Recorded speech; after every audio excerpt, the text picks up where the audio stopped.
ሰሞኑን ሀብ አልተቻለም። ጋይስ አልተቻለም። ሰሞኑን የሀብ ነገር አይነሳ፣ አይወራ፣ አይጋገርና ጋይስ። ሰላም ውድ ቤተሰብ እንዴት ናችሁ? ደህና ናችሁ? ናለው እግዚአብሔር ይመስገን። በያላችሁበት ሰላማችሁ ብዝት ይበልልኝ ማለት ነው። እንግዲህ ቀብራራው እንግዲህ እንደምታዩት ሀብ ማለት ነው። ነይለት እንጂ ናኒ ነይለት በፈጠረሽ። በየቀኑ እንግዲህ እያለቃቀሰብን ነው እንግዲህ ሀብ ማለት ነው። የቀብራራው ወንድም ትሉታላችሁ እና እንግዲህ ስለ ናኒ ነው እንግዲህ እያለቃቀሰ ያለው። እኛ ሀይሜና ቡራ ደህና ሆኖ ስንል ደግሞ አንተ ደግሞ በጎን በኩል ደግሞ ሽልክ እያልክ ደግሞ እየመጣ ደግሞ እያስቸገርክ ነው ያለው።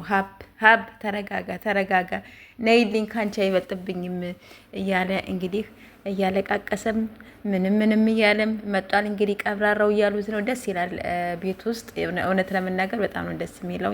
የሙሽዬ ልጅ የቀብራራው ወንድም ነይለት እንጂ ናኒ በቃ የሚለው በጣም ደስ ይላል።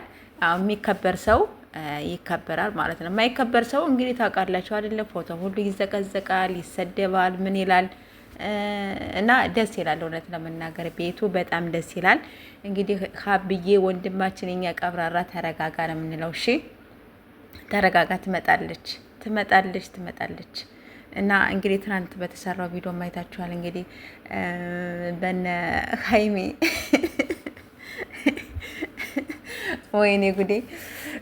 እና ለማንኛውም ብቻ ደስ ይላል። እንግዲህ እስቲ ደግሞ ስለ ሀይሚ በኋላ ደግሞ ሰራለሁ ማለት ነው ጋይሶች። ይሄ ለብቻ የሆነ አልዘባርቅ እንደዛ ነው የሚመስለኝ እኔ። እና የኔ ውዶች፣ የኔ ምርጦች እንግዲህ ሀብ በዚህ መልኩ መጧል።